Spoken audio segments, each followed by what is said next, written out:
Litin d'Aflamet Dalet. Est-ce qu'il y a une possibilité d'annuler les kiddushin rétroactivement?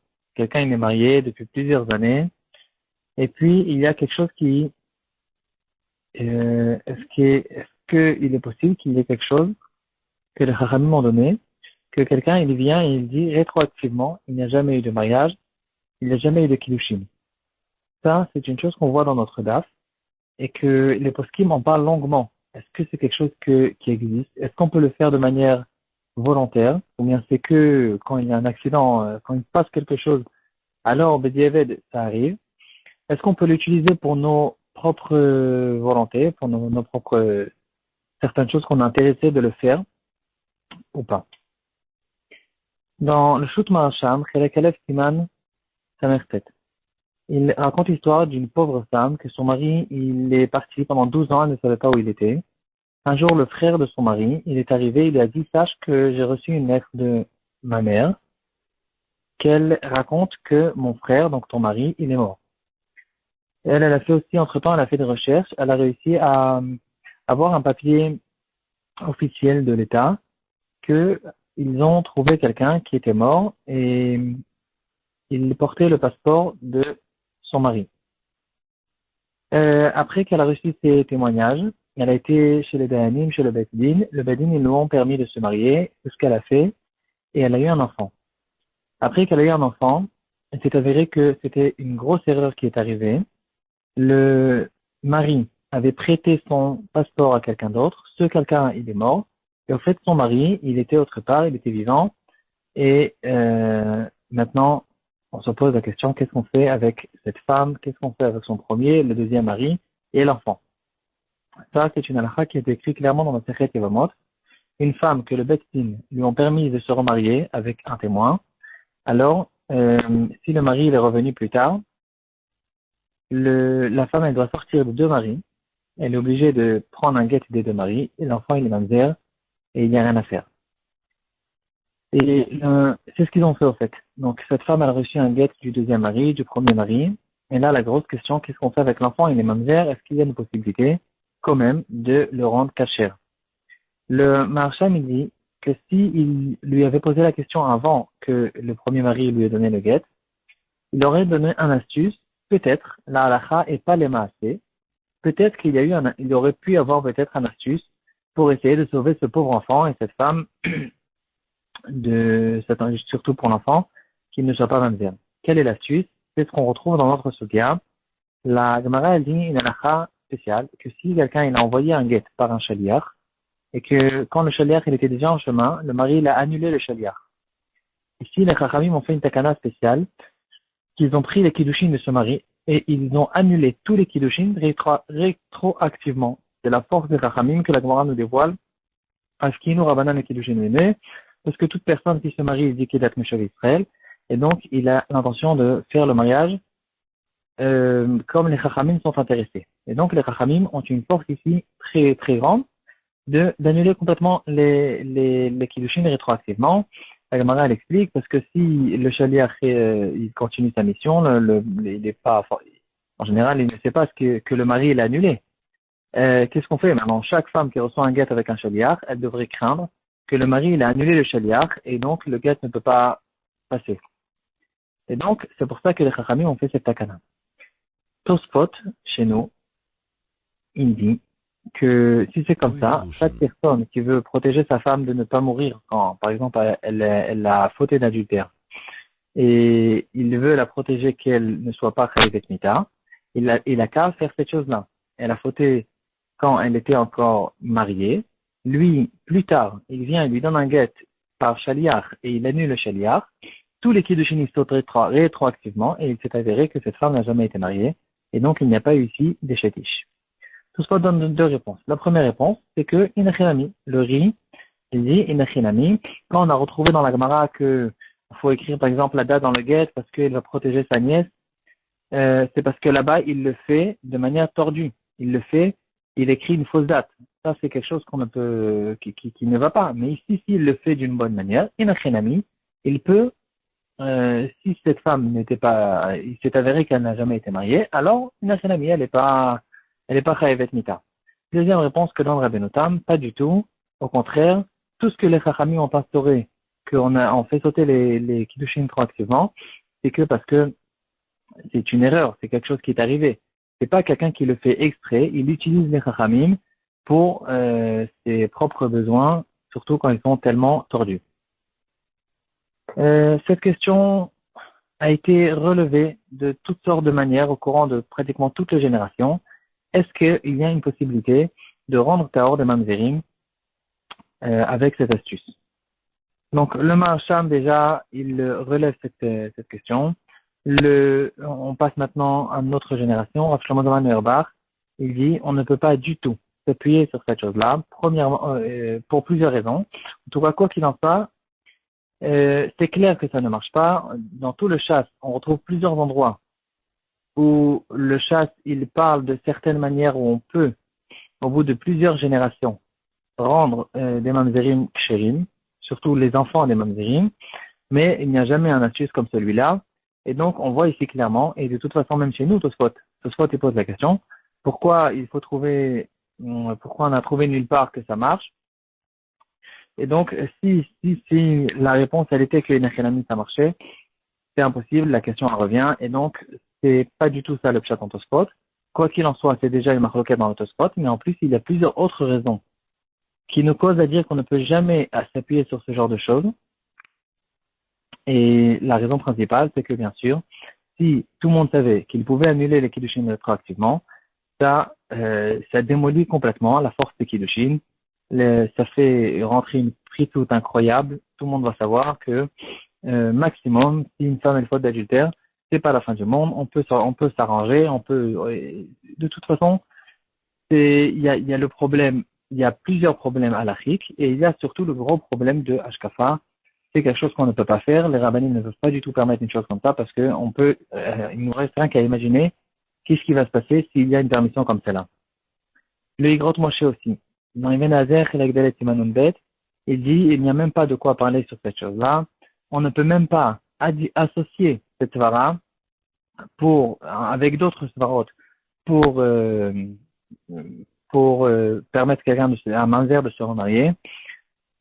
Parce que c'est non, c'est non et il n'y a même pas de quoi parler. Mais quand même, je vais ramener plusieurs raisons, plusieurs choses que les poskim relèvent qui sont problématiques à propos de cette astuce. Le premier, c'est que quand il va annuler les kiddushin rétroactivement, il cause que toutes les relations qu'il a eues avec sa femme au courant de toutes les années, des relations de znout, comme il dit clairement à la Gemara. Qu'est-ce qui se passe maintenant avec toutes ces relations? La Gemara dit que c'est des relations de znout. Pourquoi? Parce qu'au fait, il a eu des relations avec une femme sans kiddushin, qu'elle n'était pas mariée avec lui. Ça, c'est le premier problème. Le deuxième problème, c'est que quand les Chachamim ont dit que les kiddushin ont été annulés rétroactivement, c'est que Minatora. Kiddushin Minatora, il reste quand même des kiddushin midrabanan. Et donc cet enfant, quoi qu'il en soit, il reste mamzer midrabanan. Et un rajout personnel, il est possible que, au contraire, on est en train de l'embrouiller encore plus, parce qu'au moins, s'il est mamzer minatora, il est clair qu'il est mamzer, il peut se marier avec une mamzeret. Maintenant, quand on essaie de faire un astuce comme celui-là, on le laisse entre les deux, il se retrouve dans un gros problème, il ne pourra pratiquement se marier avec plus personne, parce qu'avec les mamzerim, il ne peut pas, parce qu'il n'est pas mamzer minatora, il ne peut bien sûr non plus pas se marier avec les gens normaux. Donc, on est en train de l'embrouiller, de l'enfoncer encore plus dans le problème dans lequel il est.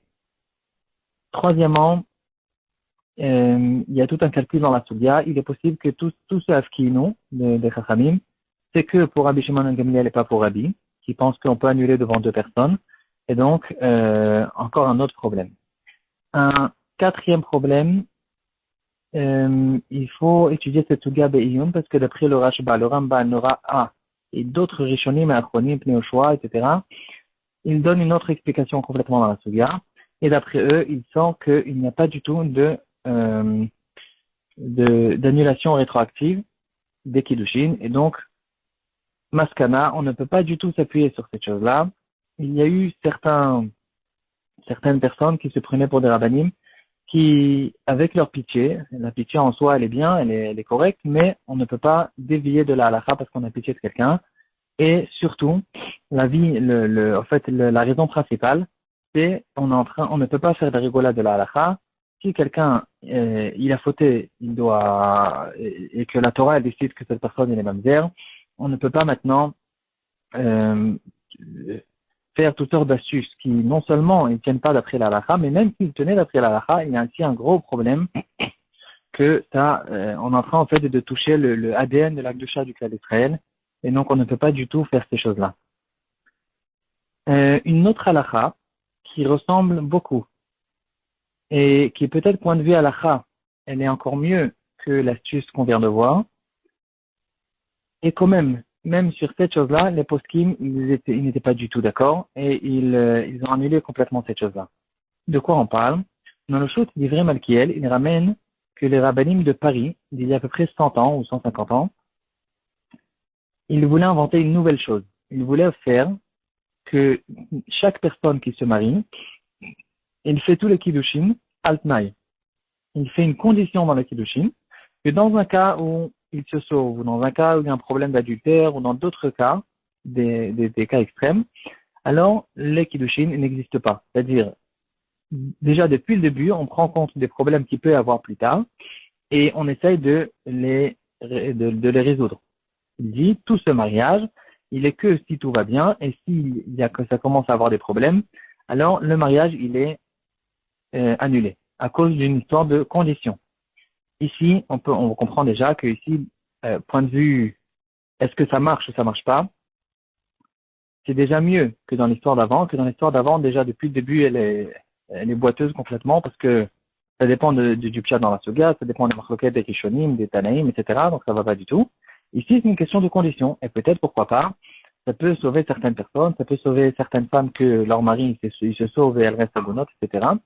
Et quand même, Rav Yitzhak Elchanan Spector de Kovna, il est sorti complètement contre cette initiative, il n'était pas du tout d'accord.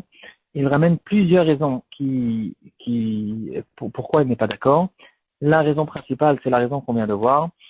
Quand tu fais une chose comme celle-là, tu causes une grande prisoute dans tout le public, tu fais descendre complètement tout le public, tout devient efker, tout devient n'importe comment. Et donc, bien sûr qu'on ne peut pas causer une chose comme celle-là. Une autre raison, c'est un problème qu'on avait avant, que en fait, quand il va s'avérer qu'il n'y a pas eu de mariage depuis le début, alors qu'est-ce qui s'est passé avec toutes les années où ils étaient ensemble? Ça cause rétroactivement que toutes ces relations sont des relations de znout, et c'est un gros problème. Et donc, ça sort aussi que les enfants qui sont nés, ils sont nés de relations sans mariage. Et donc, c'est des enfants qui sont pugumim, et qu'on préfère ne pas se marier avec eux. Ils ne sont pas mamzerim. On a le droit de se marier avec eux, mais c'est quand même pagoum. Et c'est pas génial du tout. Et donc, le Rav Yitzhak Elchanan, il leur a dit, attention, si vous faites ça, si vous ne m'écoutez pas, et vous faites cette chose-là, vous commencez à rentrer dans les mariages civils halachiques, que dans tous les mariages, ils fassent cette condition, je serai obligé de publier sur tous les enfants de Paris ou de la France que c'est des enfants pgoumim et qu'on préfère ne pas se marier avec eux. Une autre raison, une raison intéressante, si on fait une chose comme celle-là, il va s'avérer qu'il n'y a pas eu de mariage, et donc toutes les brachot qu'on a fait sous la choupa, c'est les brachot levatala. C'est pas de la rigolade aussi. On ne peut pas faire une chose comme celle-là. Et encore une fois, la raison principale, c'est une raison on est en train d'encourager complètement la démolition de toute la construction du mariage. Et tout le mariage, en fait, devient une blague. Ça devient du n'importe quoi. Tout le monde voit qu'on est en dessous de la choupa. On ne sait même pas si c'est une choupa ou bien il va s'avérer dans quelques années qu'il n'y a rien du tout. Tout le mariage devient une blague. Toute la ktusha du clan d'Israël devient du n'importe quoi. Et puis, en plus de ça, ceux qui aiment bien les changements, ils vont dire si on peut faire un changement comme celui, on peut faire comme celui-là, on fait un autre changement. Et au courant de toutes les générations, les Gdolei Israël, ils faisaient très très attention de ne faire aucun changement, même dans les derniers des minagim, depuis le Khatam Sofer depuis le moment où les réformistes et toutes sortes de groupes de ce genre, ils essayaient de changer les minagim, de changer toutes sortes de choses. On peut voir, du temps du Khatam Sofer, on ne voyait pas à la fin. De notre temps, déjà, on voit clairement où sont arrivés tous ces groupes-là. Et grâce à la vision incroyable que les Gdolé Israël ils avaient au courant de toutes les générations, ils savaient qu'est-ce qu'on peut faire, qu'est-ce qu'on ne peut pas faire. Et ils ont compris que ce genre de choses, bien sûr, c'est quelque chose qu'on dit non, point final, on n'explique même pas pourquoi. C'est non et c'est tout. Voilà. Donc la conclusion, on revient à la Mishnah, la première Mishnah dans Masechet Kiddushin qui dit une femme sort de la possession de son mari qu'avec deux possibilités. Il n'y a que deux possibilités et pas plus que ça. Si le mari il meurt ou bien si le mari lui donne un guet.